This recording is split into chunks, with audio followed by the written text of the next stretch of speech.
प्रमेय, अतुलनीय, स्वर्ग, सर्वत्र गमनशील एवं अव्यक्त है। द्विजोतम उनसे ही त्रिगुण उत्पन्न हुआ है। जो अव्यक्त तथा व्यक्त भाव रूप है उन्हें प्रकृति कहा गया है। वह ब्रह्म योनि प्रकाश स्थान वह नित्य तथा मेरा ही स्वरूप है। जगत में वे देव तथा पितृ कर्म में पूजित होते हैं। उनकी अपेक्षा अन्य कोई पिता अथवा सात्विक देवता नहीं है। वे हमारी आत्म रूप से विज्ञ हैं, अतः मैं उनकी पूजा करता हूँ। स्वर्गस्थ कोई देहधारी उनको नमस्कार करते हैं। वे उनकी कृपा से उनके द्वारा प्रदत्त गति प्राप्त करते हैं। नाना मूर्ति युक्त देवता तथा आश्रमस्थ साधक आदि जो उनकी अर्चना करते हैं, भक्ति युक्त पूजन आदि करते हैं, वे उन्हें उत्तमा गति प्रदान करते हैं। वे सर्वत्र सर्व प्राणीगण में जो गमनशील तथा निर्गुण कहे जाते हैं, ऐसा जानकर मैं उन आत्म स्वरूप सनातन तत्व का पूजन करता हूँ, जो उनके भाव से सराबोर भावित तथा तन्मय है एवं एक तत्व से युक्त है। वे सभी इस अक्षय अव्यय स्वरूप में प्रविष्ट हैं। यह उनकी प्राप्ति है, वे उनमें ही प्रवेश करते हैं। हे नारद, यह गोपनीय रहस्य तुमको मैंने बतला दिया है। हे देवर्षि, मेरी भक्ति के कारण तुमने भी इस परम तत्व को सुना है। देवगण अथवा मुनिगण जो इस पुराण का स्मरण करते हैं, वे सभी परमात्मा दिवाकर का पूजन करते हैं। यह ऋषियों द्वारा कथित आख्यान है, जिसे मैंने तुमसे कहा है। इसे आदित्य भक्त के अतिरिक्त किसी को भी नहीं बतलाना चाहिए। जो नित्य इसको सुनते हैं तथा सुनाते हैं, वे सहस्त्र किरणों वाले देवता सूर्य में प्रवेश करते हैं। यह निसंदिग्ध है।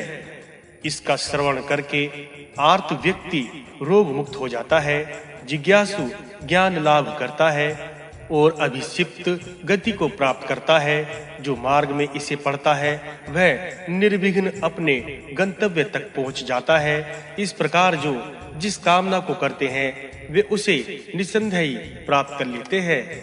ऋषि वशिष्ठ उवाच।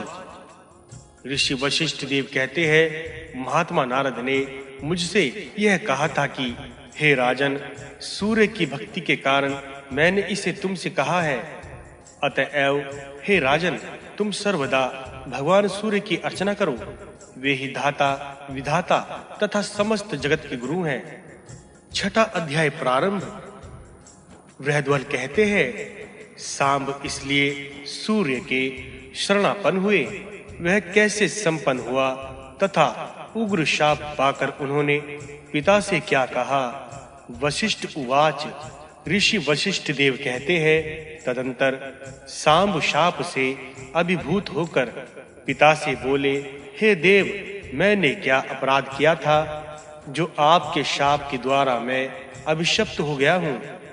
मैंने तो आपका कोई अपराध नहीं किया था। आपकी आज्ञा पाकर ही यहाँ आया था। आप प्रसन्न होइए। हे देवेश, शाप लौटा लीजिए। हे प्रभु, आप मुझ पर प्रसन्न होइए। मैंने आपका कोई अपराध नहीं किया है।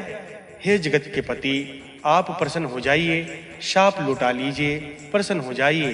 तदंतर कृष्ण ने बुद्धि द्वारा सांब को निरपराध जानकर उससे कहा, तुम ऋषि श्रेष्ठ नारद को प्रसन्न करके पूछो, वे ही तुमको बतलाएंगे कौन देवता इस शाप का अपनोदन कर सकते हैं। इस प्रकार अब जाम्बवती पुत्र सांब पिता का वाक्य सुनकर और अति दीन भाव से कुष्ठ रोगाक्रांत होकर रहने लगा। तदंतर एक बार द्वारका में विष्णु दर्शन अर्थ आए नारद के पास जाकर सविनय जिज्ञासा करने लगे।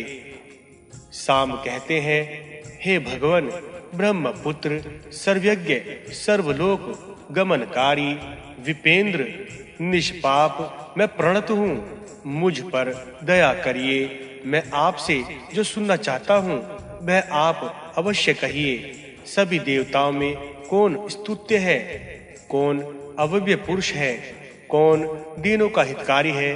हे महामुने, पिता के द्वारा शापित होने पर पाप के शालनार्थ में किसकी शरण ग्रहण करूं? वशिष्ठ उवाच। ऋषि वशिष्ठ देव कहते हैं, इस प्रकार का प्रश्न पूछने पर नारद ने सांब से कहा। नारद उवाच। नारद कहते हैं, किसी समय में नाना स्थानों में पर्यटन करते करते सूर्य लोक में गया था। वहां देखा कि देवता, गंधर्व, अप्सरा, नाग, यक्ष, राक्षस सभी सूर्य देव को घेरे हुए हैं। वहां गंधर्वगण गायन कर रहे थे तथा अप्सराएं नृत्य कर रही थी। यक्ष, राक्षस तथा सर्पगण उद्धत शस्त्र अस्त्र द्वारा सूर्य देव की रक्षा कर रहे थे एवं रंक, यजु तथा सामवेद मूर्तिमान होकर वहां विराजित थे। ऋषिगण रंक आदि स्तोत्रों से उनकी स्तुति का गायन कर रहे थे। मंगलमय, शोभान प्रातः, मध्य तथा साय संध्या मूर्ति धारण करके वहां स्थित थी। वज्र, नाराज, ब्रह्मति अस्त्र धारण किए अदिति के पुत्र गण, वसुगण तथा मरुदगण तथा अश्वनी कुमार द्वय वहां सूर्य की परिचर्या करते हुए विद्यमान थे। वहां तीनों संध्याओं में सूर्य का पूजन हो रहा था तथा जय जयकार शब्द का उद्घोष करते हुए इंद्र भी वहां उपस्थित थे। ब्रह्मा, विष्णु तथा रुद्र शुभ आशीष दे रहे थे। अरुण नामक सूर्य का सारथी सप्तवर्ण अश्वरूप छंदों से युक्त रथ चल रहा था।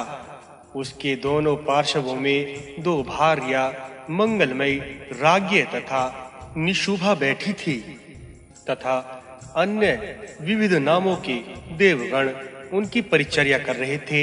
उनमें पिंगल देवक दंडनायक सूर्य के द्वार देश पर विद्यमान थे।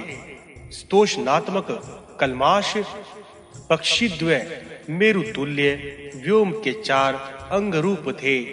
उनके सामने नग्न तथा दंडी तथा एवं चतुर्दिक अन्य देवता अवस्थित थे। इस प्रकार सर्वगत नित्य प्रदीप्त उज्जवल जगत का शुभ करने वाले ब्रह्म देवताओं से संस्तुत आदित्य की शरण ग्रहण करो। 7वां अध्याय प्रारंभ। सांब उवाच। सांब ने नारद से पूछा, मैं यह तत्वतः सुनना चाहता हूं कि रवि सर्वगत क्यों है, उनकी कितनी किरणें तथा कितनी मूर्तियां कही गई हैं। तत्व विभाग का निरूपण सुनना चाहता हूं। राज्ञी कौन है, भिक्षुमा कौन है तथा वे दंडनायक कौन है। पिंगला किसे कहा गया है, वे सदा क्या लिखने में व्यापृत रहते हैं। सूर्य के राजद्वार पर स्तोषधु कौन है, कलमाश पक्षीद्वय कौन है, मेरु शृंग के समान उस व्योम में कौन देवता है, नग्न नामक दंडी कौन है, चारों ओर स्थित देवगण कौन है, कृपया इनका तत्वतः स्वरूप कहिए। नारद उवाच। नारद कहते हैं, विस्तृत रूप से मैं आनुपूर्विक सूर्य का तत्व कहता हूँ, सुनो। तदंतर सूर्य को नमस्कार करके शेष तत्व कहूँगा, जो अव्यक्त कारण स्वरूप नित्य सत्य तथा असतात्मक तथा उन्हें तत्वविद गण प्रधान एवं प्रगति कहते हैं।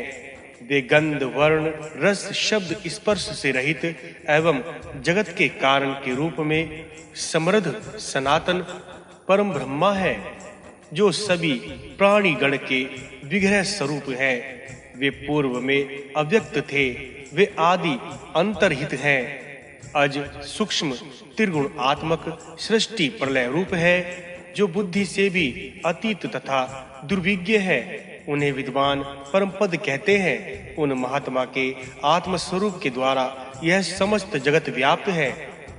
उन ईश्वर की प्रतिमा ज्ञान वैराग्य रूप है। धर्म में ऐश्वर्य कृता तथा बुद्धि है। ब्रह्मा ही उनकी अभिमानिता है। वे जो इच्छा मन ही मन करते हैं, वह अव्यक्त से उत्पन्न हो जाता है। चतुर्मुख से ब्रह्म तत्व, काल तत्व एवं